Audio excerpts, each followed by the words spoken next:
Continuamos aquí con ustedes, con Luis Fonserrada, por supuesto, y en la situación de Moody's, del gasto del sector público, el recorte presupuestal, por supuesto, para este año y el recorte presupuestal para el próximo año, que también reciente anunció el propio secretario de Hacienda, ¿no? Exactamente, sí.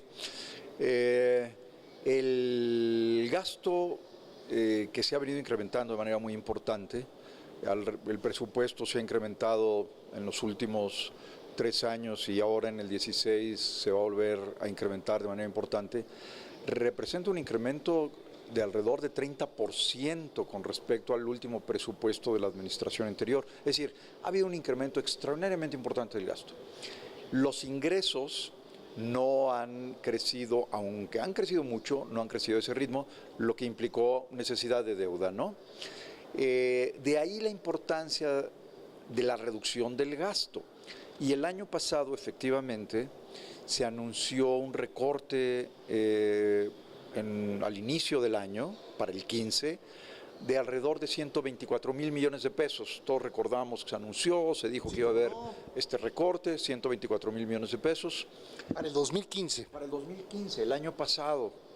Entonces, que era una medida prudente para prever una mayor caída del precio del petróleo.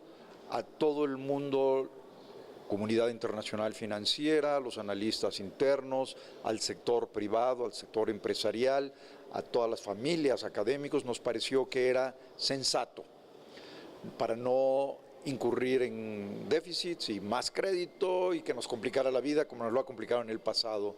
Esta misma historia, ¿no? En los 80. No, en los 80. Es que es lo que te iba a decir. Ustedes tienen 30 años, son millennials, no tienen la más remota idea de mucho de lo que ha pasado en este país, a menos de que sean economistas y lo hayan estudiado en la propia carrera o si sean financieros, en fin. Pero desde 1996, que empezó el gobierno, la administración del presidente Zedillo, apretarse el cinturón y a meter en orden las finanzas de su administración, vimos una constante tendencia a apretar la disciplina y llevar a equilibrio las finanzas públicas. Se siguió con el presidente Fox, se siguió de alguna manera también con el presidente Calderón, con todo y que tuvo que incurrir en gastos para hacerle frente a la crisis del 2008-2010. Me imagino que también gastos en defensa, por todo el movimiento de un ejército que también decrece para combatir el crimen organizado, ¿no? Sí, sin duda. Esta disciplina que comentas la vimos claramente durante el periodo del presidente Zedillo, del presidente Fox. La primera parte del presidente Calderón, como tú dijiste, es cierto, luego se incurre en gastos más altos, deuda, déficits, y esta administración mantiene ese fuerte endeudamiento. Me gustó nuevamente la deuda, ¿verdad? Regresa el PRI con ganas de endeudarse. Bueno, pues así fue, ¿no? Efectivamente, y un endeudamiento que representa 10 puntos del PIB, ¿no? Un endeudamiento importante. Sí es necesario reducir el gasto para acoplarlo con la nueva realidad de México, ¿no? No es una iniciativa inteligente del gobierno, no les queda de otra, no hay para dónde moverse. Sin duda, no les queda de otra, pero sí es inteligente cambiar, ¿no? Es inteligente, nunca es tarde de decir cambio. Eso. ¿No? Eso es lo que es muy inteligente de parte de la Secretaría de Hacienda, de Presidencia, de quien tú quieras, ¿no? Sí. Yo creo que se pusieron de acuerdo entre todos y dijeron, jóvenes, no la liberamos, mejor aquí. Exacto. Le paramos. Claro. Y esto tiene que ver además, ante esta perspectiva, con el comentario también que hacía hace unas semanas el gobernador del Banco de México, Agustín Carstens, que dijo, a ver, o se baja el gasto, y esto es para ajustarnos a la nueva realidad, o tengo que subir la tasa de interés. Clarísimo. Porque claro, si no yo voy a obligar a que todo eso se ajuste, ¿no? Y además para que no tengamos un efecto en la balanza de pagos y para que el tipo de cambio no se nos vaya otra vez a niveles muy altos. Y el gasto público es el instrumento más poderoso para esto.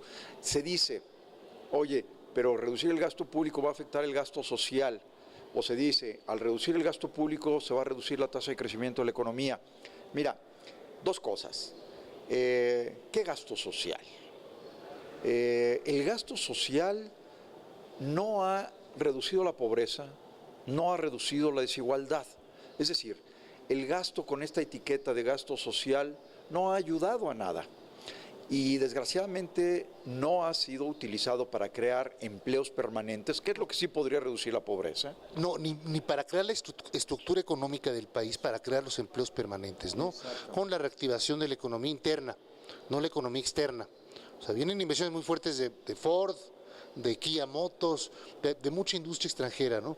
Pero no veo la dinámica adecuada para crear empleos por parte de las pequeñas y medianas empresas mexicanas. Claro. Lo que pasa es que requieres inversión para crecer y para crear empleos. Y la inversión extranjera no es suficiente. La inversión privada ha ido creciendo, pero hemos tenido un efecto contrario en la inversión pública. La inversión pública se viene cayendo sistemáticamente año con año. Para este año 16, el presupuesto trae una reducción en inversión pública, que es infraestructura y que es lo que permite mayor productividad y es lo que permite mayor conectividad, complementa la privada, como lo hemos dicho e insistido, trae una reducción de 21% en términos reales, es decir, se reduce la inversión pública en una quinta parte con respecto al 15, y el 15 se redujo con respecto al 14 en 8%. Y llevamos 7 años continuos de reducción de la inversión pública. ¿Por qué? Porque es evidente que el gasto hay que reducirlo y se castiga a la inversión en vez de programas que no ayudan, que no crean empleos permanentes y que se pierde y que se despilfarra en programas llamados sociales. Hay algunos que, hay que decirlo, son muy buenos porque protegen a una parte de la población, la más vulnerable, y esa parte del gasto es correcta, está bien. A la parte de la población más vulnerable hay que protegerla. Fíjate, esto que estás diciendo tú ahorita, ahora además también es el gasto público se tiene que apalancar en el gasto privado. Se está notando aquí en este mercado precisamente, donde estamos, ¿no? Tienes que emitir papeles, tienes que emitir las fibras para poder crear infraestructura en educación, hospitalaria, qué sé yo.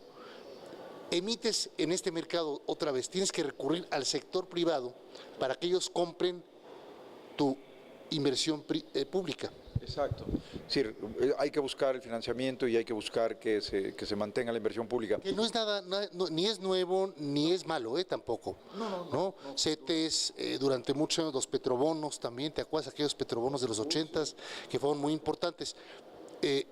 Pero están vendiendo ya finalmente a través de la reforma energética, pues de alguna manera también ya ese sector al sector privado, ¿no? Esto que dice Efrén, yo creo que vale la pena subrayarlo, que la deuda, que el déficit, que el nuevo endeudamiento, que está bien llevarlo a cabo, sí se invierte en proyectos productivos y en infraestructura. Que no se detenga la infraestructura. Exacto. Que se cambie la forma de financiarla. Y que solo haya endeudamiento para la infraestructura, ese es el otro tema, no para financiar una operación ineficiente o programas que no ayudan a resolver la pobreza. Campañas gubernamentales. Bueno, yo creo que eso deberíamos eliminarlo de los presupuestos y funcionar como otros países. Te lo digo porque este año estamos calientes como camarones, ¿verdad?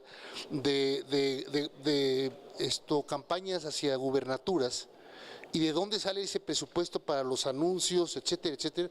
Pues de un bolsillo que te saca dinero de manera improductiva para fines de la economía. Exactamente, sale del gasto público. En los países más modernos, y yo creo que hacia allá deberíamos avanzar, espero que pronto y no en décadas, los partidos se financian con los fondos que recogen y no con los fondos públicos que deberían convertirse en empleo, en medicinas, en escuelas, en hospitales, ¿no? En protección civil, en seguridad. Aquí una parte muy importante se gasta ya directamente o a través de programas pseudosociales en las elecciones. Eso debe acabarse, ¿no? Y la deuda solo debería ser para crecer. Esto es, para inversión, para crear empleos permanentes para complementar la inversión privada, porque la inversión privada no puede funcionar si no tienes infraestructura. Hay cosas de infraestructura que sí puede hacer la inversión privada directamente, pero hay muchas otras que no, porque tiene una rentabilidad social. Hay que entenderlo en ese sentido. Sí, mire, esto que está diciendo, por ejemplo, ahorita el doctor Fonserra es importantísimo. Liconza acaba de anunciar, en voz de su director, en voz del secretario de Desarrollo Social, que vienen con un plan para ahora apoyar a todas las comunidades más marginadas verdaderamente que viven en pobreza extrema, que no tienen acceso ni conocen muchos de ellos la leche, para poder vender el litro de leche a $1 prácticamente. Entonces, eso, pero bueno, pero te implica un subsidio de cuatro veces, 4 por, ¿no? Porque estaba como a $5 el litro de leche, que de por sí ya era barato. Y es una leche completa, no crean ustedes que es una leche genéticamente modificada, es leche de vacas contentas. Entonces, a $1 es mucho el gasto en el que va a incurrir el gobierno para esto de subsidio, pero le quita el subsidio a parte de las clases medias más pobres que tenían acceso a la leche a través de Liconza. Sí, bueno. O sea, te doy pero te quito. Sí, ¿no? Hay un grupo que deja de recibir esto. Y me llama la atención, te voy a decir por qué, perdón que te interrumpa, porque entonces lo que sí cumplimos muy bien es con los programas de la ONU y quedamos muy bien en los mercados, es lo que yo siento, lo que yo palpo, lo que yo detecto, quedamos muy bien con los organismos multilaterales que dicen México es un ejemplo de lo que se debe hacer para combatir la pobreza extrema. Yo creo que la pobreza extrema hay que cuidarla. Claro. Hay que proteger a las familias más vulnerables. De todas. En ese sentido, hay programas que hay que mantener. Hay muchos otros programas que hay que desaparecer porque no son para los grupos más requeridos, con más requerimientos, con problemas nutricionales, con problemas de acceso a escuelas, a oportunidades, ¿no? Pero ese hay que mantenerlo. Y si Liconza en este programa protege fundamentalmente a estos grupos, está bien. Hay muchos otros programas que hay que eliminar y utilizar esos recursos para generar opciones de trabajo, posibilidades de trabajo, inversión, ¿no? Este es el reto al que nos enfrentamos ahora, Efren. Un recorte de gasto que reestructure el gasto para gastar mejor, para que haya inversión, que cuide a la pobreza, pero un recorte de gasto que sí permita mitigar el riesgo que nos dice, por ejemplo, alguien como Moody's, cuidado, ¿no? ¿Qué van a hacer? Porque yo ya los tengo en la mira, porque hay mucho gasto, mucha deuda y no veo medidas suficientemente contundentes para resolverlo. A ver, algo que tenemos que insistir mucho, antes que Moody's pasó la advertencia a través de un mensaje que ya lo dijo Luis, pero vale la pena enfatizar, Banco de México, aguas porque les voy a subir la tasa de interés, pero subir la tasa de interés suena así como, es que Agustín Carstens es como la maléfica del mercado. No, espérenme, es que si no hago esto, voy a perder control de toda mi política cambiaria, inflacionaria. Exactamente. Y entonces esto se va a volver a convertir en un circo como en los 80s y en los 90s, ¿no? Y vamos a tener grandes intenciones, pero en el 94 hubo un error imperdonable, ¿no? En 1994, y en 87, y en 82, y en 79, bueno, 76 también, ¿no? Pero ya no podemos regresar a esa tónica de que aquí todo se maneja con cifras alegres, ¿no? Y con discursos políticos. Se tiene que hacer con números claros, precisos y concretos. Creo que es el mensaje del Banco de México. Indudablemente, indudablemente. Hay que cuidar el poder adquisitivo de las familias. Y la manera de hacerlo, la manera de preservar el poder adquisitivo, la capacidad adquisitiva de nuestros salarios, de nuestros sueldos, es corrigiendo los desequilibrios, porque si no sucede lo que dices, entras en un desequilibrio que afecta nuestras reservas, nuestro tipo de cambio y por lo tanto los precios. Y si se afectan los precios, se afecta la posibilidad de comprar las cosas que normalmente compramos porque todo se encarece. Por lo tanto, la medida es rápida, yo te diría, contundente, que es quitar el desequilibrio fiscal y cuidar los precios, ¿no? Así es, pero no manejarlo de manera subterránea, ni mucho menos como si fuera algo heroico. Es algo necesario, urgente, desesperado. Se tiene que hacer. Vamos a unos mensajes. Gracias, Luis. Nos vemos la siguiente semana. Aquí nos vemos. Luis Fonserrada, mensajes y regresamos.